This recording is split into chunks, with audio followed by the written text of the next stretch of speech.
It has been a chaotic 4 weeks, even by these White House standards. So let's just all take a moment, just remind you what has happened.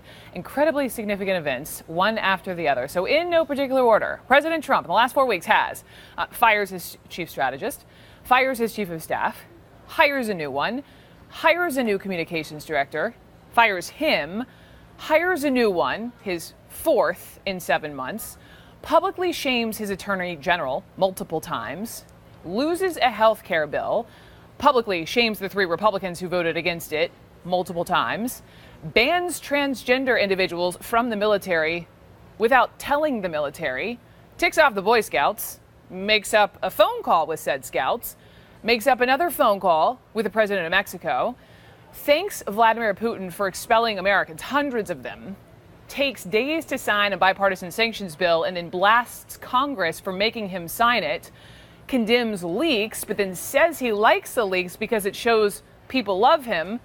Hold on a second. Sorry, this is long. Encourages police officers to be rough with suspects during arrests. Publicly shames the Republican leader he needs to get anything done multiple times.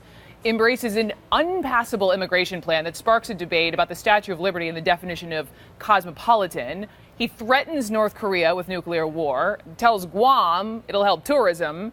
Then his own chief strategist calls his bluff and says, nah, there's no military option in North Korea. Threatens Venezuela with a military option. After a Nazi rally in which someone was murdered, the president blames both sides. After the backlash, cleans it up, denounces those white supremacists, but then hours later erases all of it and makes everything worse by again blaming both sides, saying there were fine people there. No, they weren't. They were Nazis. Suggests there's no difference between George Washington and Robert E. Lee. Publicly shames CEOs who abandon him, then loses 2 of his entire jobs councils after execs jump ship. Considers a pardon for, of all people, Sheriff Joe Arpaio, all the while he's facing these accusations of racism. By the way, plugs his winery in Virginia when asked if he will, as president, visit Charlottesville.